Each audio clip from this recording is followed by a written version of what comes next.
14º, recuo é a distância medida em projeção do plano horizontal entre o limite externo das edificações e a divisa do lote, sendo que a.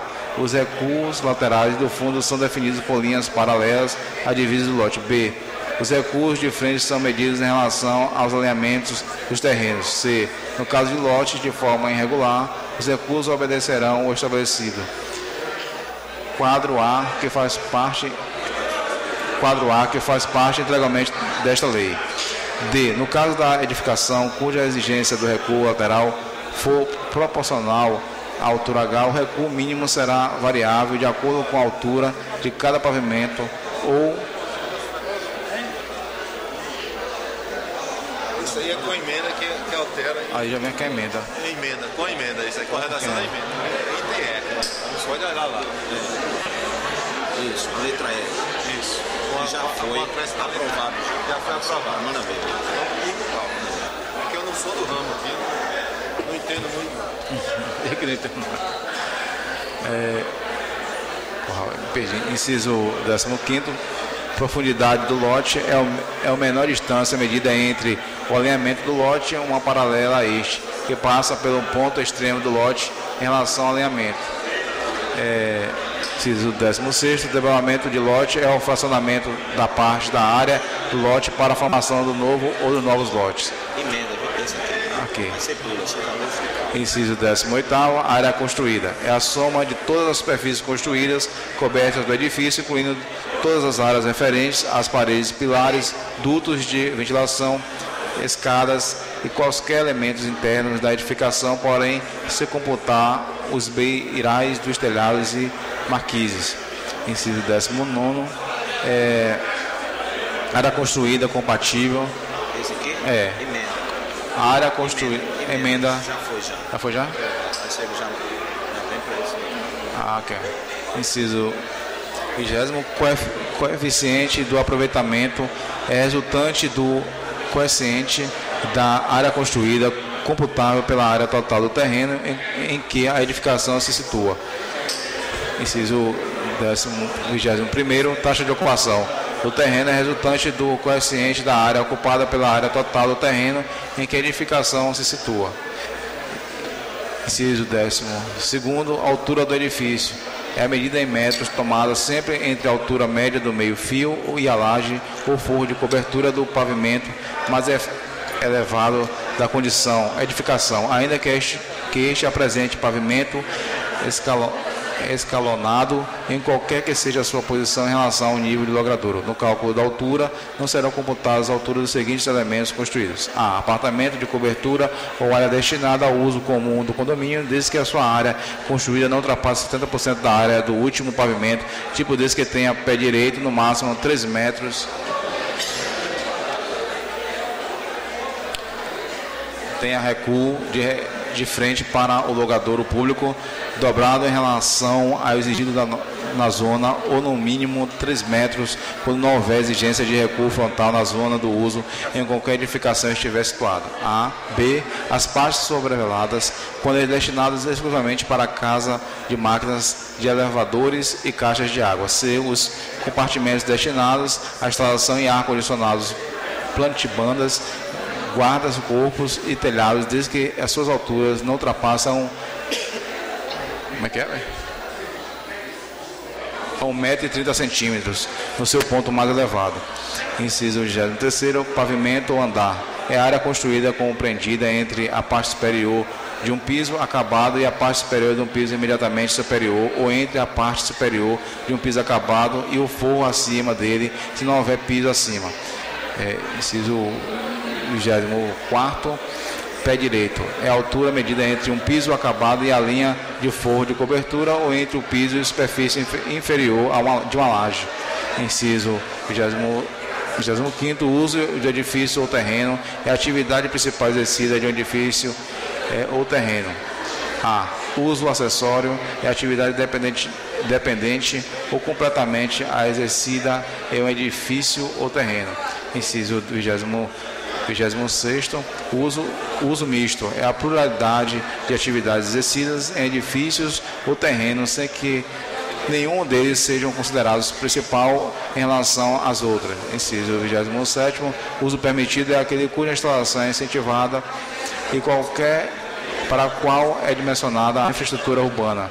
28º, o uso permissível é aquele cuja instalação fica sujeita ao controle e exigências especiais destinadas a eliminar eventuais conflitos com o uso permitidos.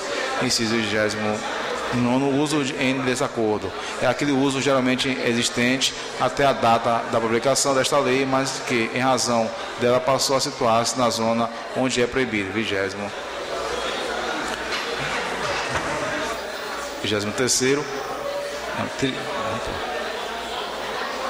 Pô, descansei. Eu cansei. Porra, bota também, bota um aqui pra me ajudar aqui, velho. Termina esse artigo e ele, né?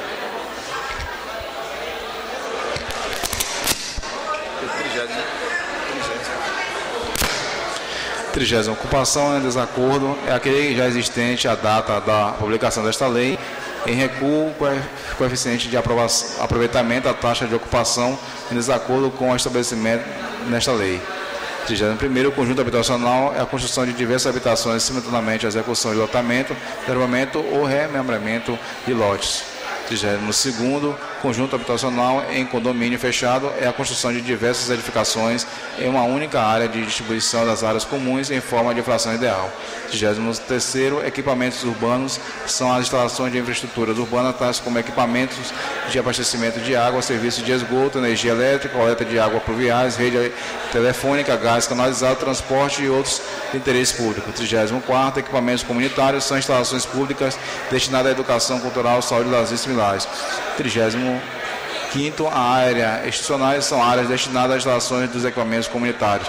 36º, as áreas permeáveis é a área de terreno natural que não possui qualquer cobertura ou piso que o torne impermeável à penetração da água da chuva.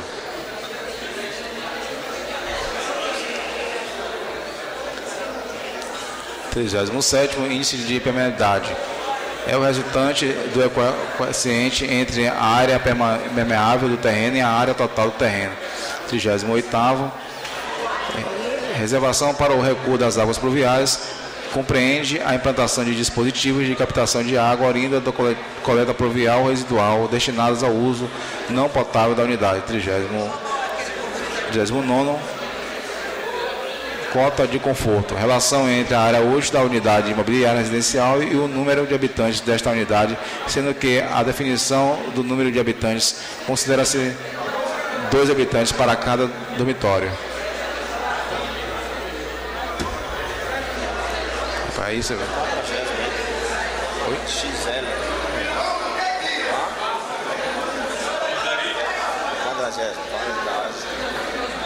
40º, vaga de garagem ou estacionamento. É a parte da construção destinada à guarda de veículos com dimensão mínima de... Rapaz, isso aqui é difícil. Chama um aqui, bicho, porque eu... Chama um aqui pra ajudar, que eu tô cansado, pô.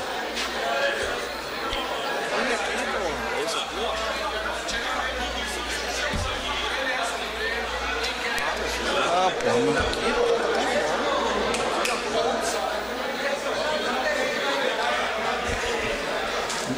Aonde aqui, pô?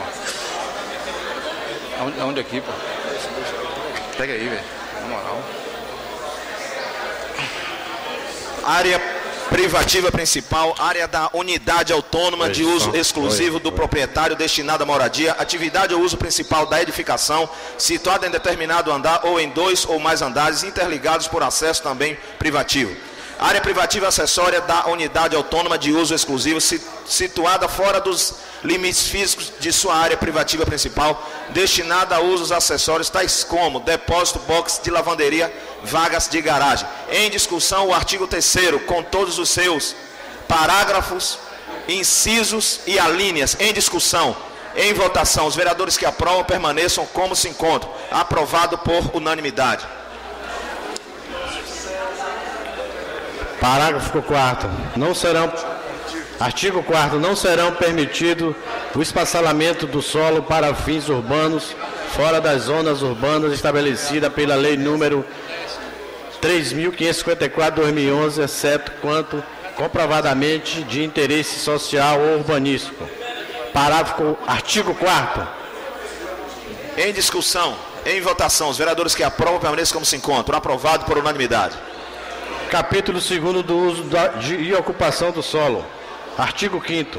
São estabelecidas as seguintes categorias de uso no município. Em um uso residencial unifamiliar, é aquele caracterizado por uma única habitação por lote. R2, uso residencial coletivo, ocupando espaço horizontal, é aquele caracterizado por mais de uma habitação por lote, havendo ou não área do uso comum com altura H igual a inferior a 9 metros. R3, uso residencial multifamiliar, é aquele caracterizado pela